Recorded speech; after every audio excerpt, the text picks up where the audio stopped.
Tobruk, Libya, November 21, 1941, 4:58 a.m. The desert was quiet, just before the storm. Beneath a pale, violet sky, the shattered town of Tobruk lay cloaked in dust and smoke. Burnt-out tanks littered the edge of the Allied perimeter, their blackened hulls half buried in sand blown in from the night. A chill rode in on the early morning wind, fluttering the tattered edges of dug-in canvas shelters and rattling the barrels of idle guns. Corporal James McAllister of the Australian 213th Battalion leaned against the lip of a trench, fingers trembling slightly as he lit the last match from a soggy box. He cupped it against the breeze and brought it to his cigarette, exhaling with slow defiance. Around him, his mates were waking, shifting under blankets, boots still on, rifles laid nearby. The sun had not yet risen, but the sky had begun to glow with that ghostly light that comes before the heat. Then came the sound they all knew by heart. The first shell screamed in, low, fast, unforgiving. It hit the outer ridge, sending a geyser of sand and rock into the air. A second followed. Then a third. Within seconds, the ground shook under their boots. McAllister threw himself into the trench just as the next barrage cracked overhead. From the ridges outside Tobruk, Axis artillery had opened fire. The siege had never truly ended. The British 8th Army's offensive, Operation Crusader, had begun just days earlier, but here at Tobruk, the enemy wasn't giving up the prize without a fight. Shells fell like rain. Dust rose in thick curtains. Men scrambled to firing positions. Somewhere far off, the guttural hum of German Panzers could be heard over the rising wind. Tobruk was under siege again. And this time, everything was at stake. By November 1941, North Africa had become one of the most bitterly contested theaters of World War II. Since the collapse of Italian offensives in late 1940 and the arrival of German forces under General Erwin Rommel in early 1941, the sands of Libya had become a proving ground for men, machines, and military strategy. The British Commonwealth forces, principally Australian, Indian, South African, New Zealander, and British units, had clashed with German and Italian troops across the desert in a war unlike any other. No forests, no mountains, no cities, just open sky, endless dunes, and death delivered at high velocity.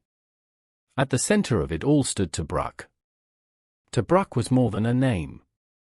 It was a fortress on the Libyan coast, equipped with a deep water port and ringed by defensive ridges and concrete bunkers built by the Italians before the war. When Axis forces swept across Libya in March and April of 1941, Tobruk became a line in the sand. Its defense would go on to define a chapter of the war. Held primarily by the Australian 9th Division, the defenders endured months of siege, artillery bombardment, and isolation. They were dubbed the Rats of Tobruk by German propagandists, a name they embraced with pride. Rommel had tried to take Tobruk in April, May, and again in June 1941, but failed. British counterattacks were launched, Operations Brevity and Battle Axe, but neither succeeded in lifting the siege. By the summer, the North African front had become static, locked in a grinding stalemate. Tobruk remained in Allied hands, defiant but isolated. Supplies came in by sea under constant threat from the Luftwaffe and Italian naval forces. It was a life of shells and shadows. As winter approached, British High Command knew the siege could not be sustained indefinitely. The newly appointed commander of the British 8th Army, Lieutenant General Alan Cunningham, prepared a major offensive, Operation Crusader, to break the siege, push Rommel back, and reclaim the strategic initiative in North Africa. The plan was set for mid-November 1941. It would involve over 100,000 troops, more than 700 tanks, and hundreds of aircraft. Key formations included the 7th Armoured Division, the 4th Indian Infantry Division, the New Zealand Division, and South African Brigades. Tobruk's garrison, meanwhile, would launch breakout operations in coordination with the main thrust from the east. On the Axis side, Rommel's Panzer Group Afrika, comprising the German Afrika Korps and Italian divisions including Ariete and Pavia, was preparing for its own offensives. Rommel believed the British would soon attempt to rescue, and he was determined to crush them. His forces were seasoned, well dug in, and supported by superior German armor, Panzer III and IV tanks, 88mm anti-tank guns, and formidable field artillery. While the Italians lacked equipment parity, they provided the bulk of infantry strength. By November 18, 1941, Operation Crusader began. British armored units advanced westward from the Egyptian border toward the Axis frontier positions. They met stiff resistance, especially around Sidi Rezeg, where German Panzer divisions counterattacked viciously. The open desert became a killing field for tanks, where maneuver warfare and air superiority would decide everything. In the initial days, the British suffered heavy losses but managed to press forward. Back inside Tobruk, the garrison under Major General Ronald Scobie had been ordered to prepare for Operation Supercharge, the internal code name for their coordinated breakout. They were to attack southward toward Ed Duda, while external forces pushed northward. The timing of this coordination was critical. If the two forces could link up, Tobruk would finally be relieved after over 7 months of siege. The pressure on Rommel mounted. While his forces inflicted damage, they also suffered losses they could ill afford. Fuel and supplies were constantly short. The British, drawing from sea lanes and pipelines running from Egypt, had a logistical edge they aimed to exploit. But Rommel's tactical genius kept him one step ahead, using feints, rapid redeployments, and the lethal efficiency of German anti-tank units to blunt British armored advances. As the offensive progressed, the situation grew desperate for both sides. In the skies, the Royal Air Force and German Luftwaffe clashed daily. Hurricanes, Bf-109s, and Ju-87 Stukas filled the air. On the ground, shellfire became relentless. The lines between front and rear vanished in the open terrain. Medical units, HQ staff, and supply columns were all within range of mobile gun batteries. On November 21, one of the most intense confrontations of the campaign ignited, focused squarely around Tobruk. The garrison, in coordination with advancing forces from the 8th Army, prepared for a breakout toward the Ed Duda Ridge. The timing had to be perfect. If the garrison struck too early, they'd be overwhelmed. Too late, and the external attack might falter without their support. The men knew this would not be another probing raid or artillery skirmish. It would be full engagement, bayonets fixed, mines cleared by hand, and artillery thundering through the night. What lay ahead was brutal desert combat, close-quarter trench fights, tank duels over sand, and artillery storms that blanketed entire ridgelines. Tobruk was about to erupt again. The shelling would return. The mud-brick trenches would become graves or gateways. For the soldiers on both sides, the next 48 hours would determine whether the siege would end in liberation or annihilation. As the sun rose over the Libyan horizon on November 21, 1941, the men in Tobruk were already soaked in sweat and dust. For months they had endured life in trenches cut into hard desert rock, baking under the sun by day and freezing in the cold by night. The rations were thin, the air always smelled of burnt oil and cordite, and the constant threat of artillery had conditioned them to flinch at the slightest whistle of wind. Now, the waiting was over. Operation Crusader was in full motion outside the perimeter, and inside Tobruk, General Scobie had given the order, it was time to break out. The garrison was a mix of hardened veterans and war-weary replacements, primarily the Australian 9th Division, reinforced with British, Indian, and Polish units. They had already held the fortress for over 240 days, under constant siege by German and Italian forces. Supplies had been ferried in under cover of night by the Royal Navy and Merchant Marines, often in dangerously exposed convoys. Losses had been steady. Morale had fluctuated. Yet, the defenders had held out. Now they were to strike. The plan was brutally simple and horribly dangerous: launch a coordinated assault southward to seize the Ed Duda Ridge, link up with the advancing British 8th Army elements, and punch a hole wide enough for reinforcements and supplies to flow freely. The breakout would be spearheaded by elements of the 32nd Army Tank Brigade, backed by infantry from the 213th Australian Battalion. Mines had to be cleared in the dark. Artillery targets had to be calculated down to the inch. And the men knew that every step forward would be under machine gun fire from well-entrenched Axis positions. At 5:30, under the cover of a heavy pre-planned artillery barrage, the assault began. British Matilda II tanks, slow but heavily armored, rumbled forward across the sand, their tracks dragging up clouds of dust and clanking with mechanical resolve. Behind them came waves of infantry, crouching low, rifles slung, helmets tilted forward. The attack was met almost immediately by German and Italian machine gun fire. The defenders had suspected an offensive and were prepared. Pillboxes opened fire, and mortar shells rained down with terrifying precision. But this was not a raid. This was the real thing.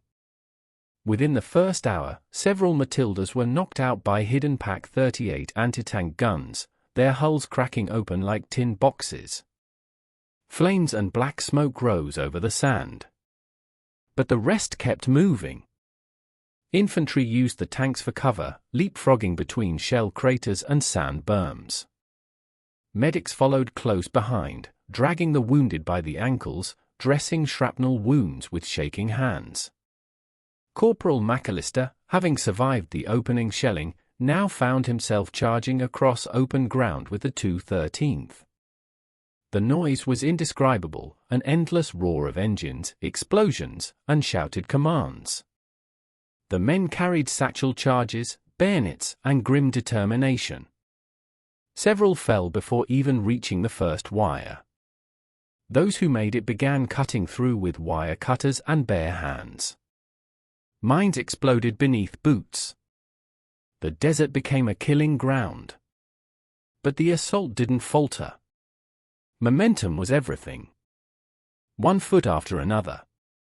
Push forward or die trying. By mid-morning, the leading elements had reached the Ed Duda Ridge, a rise of rocky terrain that provided a critical view of the battlefield. The German defenders, primarily paratroopers and Italian infantry, dug in deep, held their ground fiercely. Close quarters fighting broke out in the trenches, brutal and intimate. Bayonets clashed with knives, grenades were hurled over walls, and rifles were fired point blank. The Matildas, though vulnerable to German 88mm guns, continued to provide fire support. Their machine guns suppressed enemy emplacements while sappers cleared the remaining minefields. Communication between units was patchy at best. Dust storms kicked up by the shelling and movement obscured visibility. Units became isolated. The terrain, though mostly flat, was pocked with shell holes and half-collapsed bunkers. Every meter gained was paid for in blood. Elsewhere around the perimeter, diversionary attacks had been launched to confuse the Axis command. Australian and British units harassed German lines on the western sector, while Indian troops launched feints to the east. The goal was to draw away reinforcements from the breakout point, and it worked. Rommel, preoccupied with British armoured thrusts toward Sidi Rezeg, had not fully committed reserves to the Tobruk sector. The defenders fought stubbornly, but they were increasingly isolated. At one point, the assault faltered. A German counterattack, supported by Panzer III tanks, rolled toward the gap at Ed Duda. The Axis armour had the advantage in speed and optics, and for a brief period, it seemed the entire operation might collapse. Several Matildas were destroyed in quick succession. But the British gunners held their ground. Anti-tank crews from the 32nd Brigade, using 6-pounder guns and captured Italian artillery, fought from makeshift positions, turning burning wrecks into cover. One gun crew, all but one man wounded, continued to fire until their barrel overheated. They were later awarded posthumous citations. By late afternoon, Allied infantry had secured a tenuous hold on the high ground. Reinforcements from within Tobruk streamed forward to widen the breach. On the radio, coded messages confirmed that British armoured columns advancing from the east were less than 15 kilometres from the ridge. For the first time in months, there was contact between the besieged garrison and the external forces. Hope, long buried beneath the sand and smoke, began to flicker. As night fell, flares lit the sky. The battlefield took on a surreal glow, the light revealing the dead sprawled across the sand, weapons still clutched, faces turned skyward. Engineers worked quickly to reinforce the gains, laying wire, digging in, and preparing for inevitable counterattacks. Ammunition was running low. Medics set up triage stations in bombed-out shelters. There was no celebration, only exhaustion and grim resolve. In the early hours of November 22, the link-up became reality. New Zealand forces from the 8th Army met the Tobruk breakout units near Ed Duda. A corridor had been opened. Supplies, reinforcements, and artillery could now move freely into the fortress. After over 7 months of isolation, Tobruk had finally been relieved. The men inside wept openly, some from exhaustion, others from disbelief. A bottle of rum passed quietly among the survivors. No cheers, no speeches, just nods, and the knowledge that they had done something extraordinary. They had held out against one of the most skilled commanders in the war. They had endured siege, hunger, shellfire, and loss, and they had broken out. For the Germans and Italians, the loss of Tobruk's isolation was a severe blow. Though Rommel quickly launched counterattacks in the days that followed, the tide was turning. The Allies had proven that they could strike, hold, and survive in the desert. They had bled, but they had not broken. The story of the Tobruk breakout became legend, not because it was the largest battle or the bloodiest, but because of what it represented. Discipline. Endurance. Brotherhood forged in a furnace of sand, steel, and fear. It was a chapter that echoed far beyond the Libyan coast, into the annals of military history. The turning point came not with a single charge or heroic act, but through the grinding convergence of strategy, sacrifice, and sheer endurance across the desert battlefield. As November 21, 1941, progressed into evening, the breakout operation from within Tobruk reached its most critical moment, the final assault on the Ed Duda Ridge, and the long-awaited link-up with the external British forces pushing west under Operation Crusader. Ed Duda was no natural fortress. A raised position of rocky sand and sparse vegetation, it offered a tactical vantage point overlooking the eastern approaches to Tobruk and the Axis supply lines beyond. Whoever controlled it could dominate troop and supply movement in the region. The Germans, recognizing its importance, had fortified it with overlapping fields of machine gun fire, mortar pits, and anti-tank emplacements. Italian troops from the Pavia Division, alongside elements of the German 90th Light Division, were embedded across the ridge in dugouts and camouflage positions. The Allied push had made gains during the morning, but now, as sunset bled into the horizon, Rommel countered.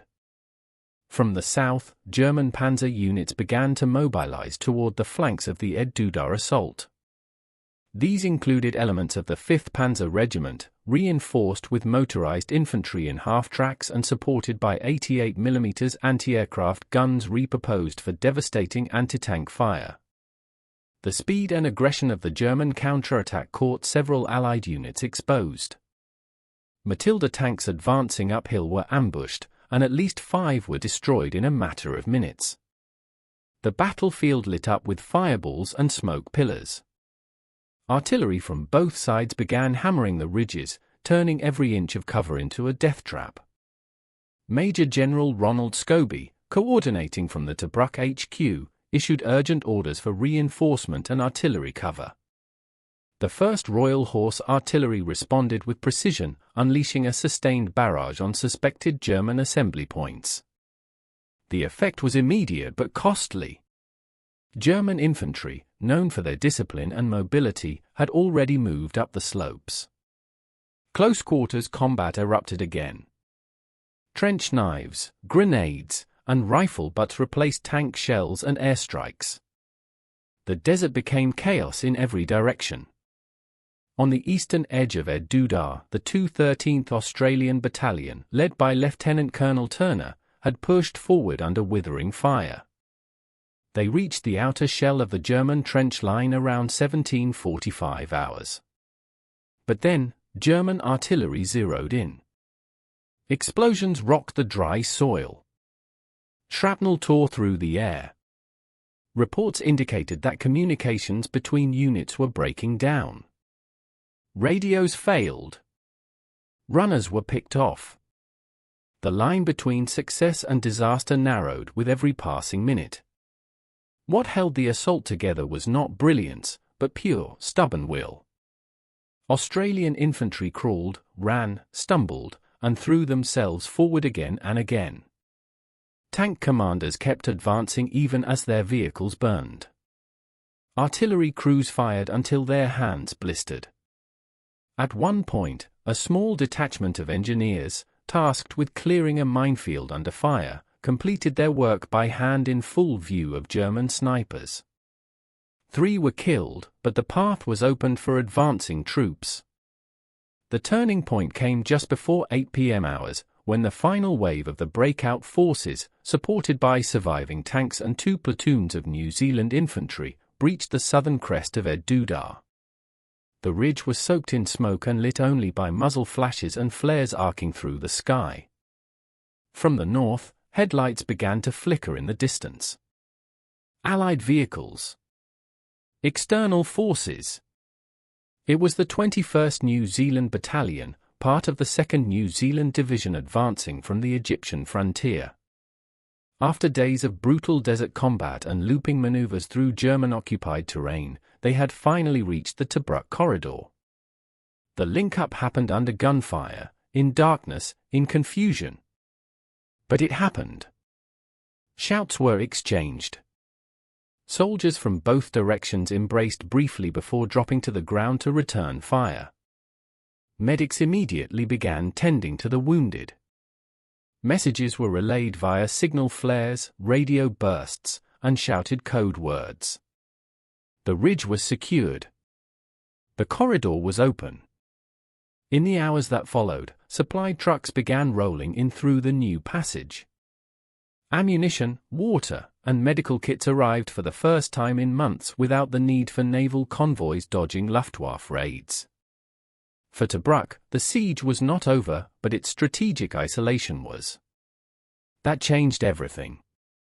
Rommel, realizing the corridor had been breached, ordered an urgent response.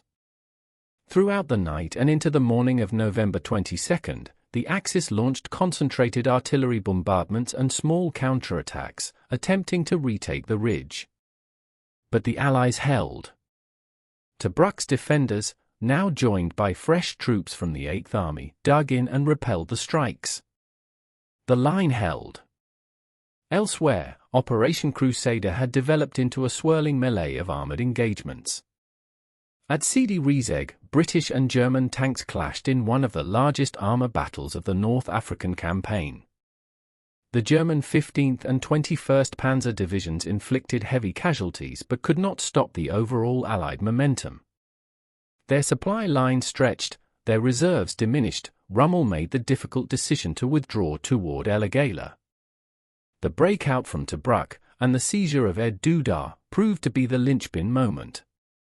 It allowed Operation Crusader to shift from desperate battle to meaningful advance. It broke the psychological stranglehold of Rommel's dominance in the desert and proved that even under siege, surrounded, and outgunned, Allied forces could not only survive, but counterattack with devastating effect. For the men who took Ed Duda, the cost was staggering. Entire companies were reduced to a handful of survivors. Casualty rates among the 213th Battalion exceeded 30%. The 32nd Army Tank Brigade lost over half its operational armor. But they had succeeded.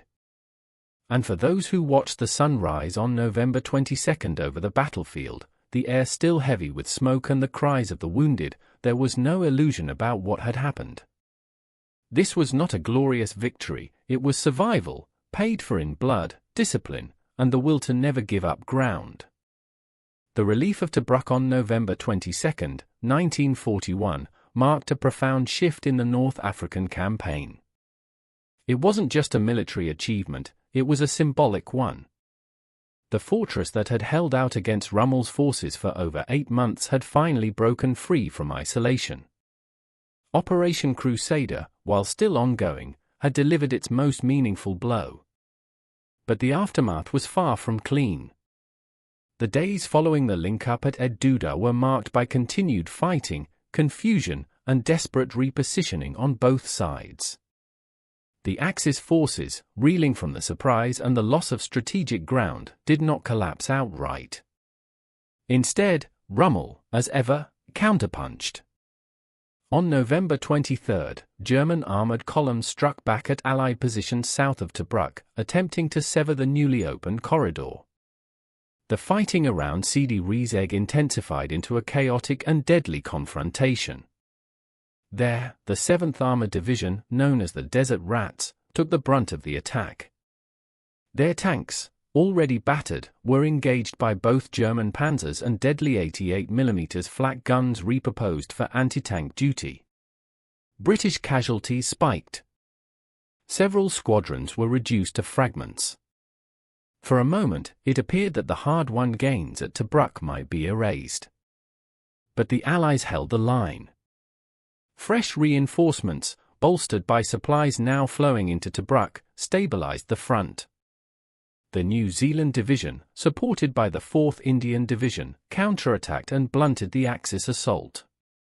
Rommel, facing dwindling fuel supplies, overstretched lines, and increasing pressure from the air, began to consider withdrawal as the only viable option. By early December, German and Italian forces started pulling back westward toward Gazala and eventually to El Agheila. The British 8th Army cautiously pursued, wary of Rommel's reputation for sudden reversals. Skirmishes continued along the retreat, but the siege of Tobruk was officially declared broken on December 10, 1941, a full 240 days after it began. In strategic terms, the relief of Tobruk denied Rommel a critical logistical and symbolic victory. It also gave the British command in Cairo something they desperately needed: momentum. Until then, the North African campaign had been a string of reversals. The loss of Benghazi, the retreat into Egypt, and the early defeats at the hands of Rommel had created the myth of Axis invincibility in the desert. Tobruk changed that. The operation had been costly for both sides. Allied forces lost over 17,000 men during the course of Crusader, including over 200 tanks and dozens of aircraft. German and Italian losses were also significant. More than 30,000 Axis troops were killed, wounded, or taken prisoner, and Rommel's Panzer Group Afrika lost a considerable number of armored vehicles, many of which could not be replaced quickly. Among the Allies, the Australian 9th Division had earned legendary status. For months, they had endured one of the longest sieges in British military history. The Rats of Tobruk, once mocked by German propaganda, were now honoured across the Commonwealth. Their tenacity under fire became a rallying cry. In Britain, the victory was greeted with cautious celebration. Newspapers hailed the resilience of the Tobruk defenders and the renewed offensive spirit of the 8th Army.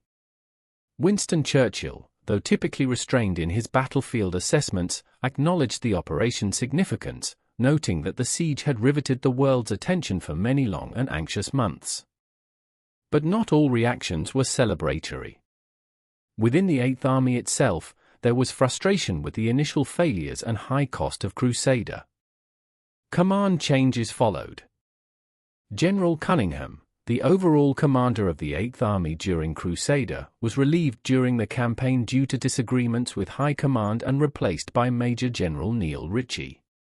This internal shake-up reflected the complexity of desert warfare, where supply lines, weather, terrain, and sheer endurance often dictated the outcome more than sheer tactical brilliance. On the German side, the loss of Tobruk and the failure to hold the corridor damaged Rommel's reputation temporarily. He had come within days, perhaps hours, of victory earlier in the year. But his decision to overextend his forces and underestimate the determination of the Tobruk garrison cost him momentum. However, this setback was far from permanent.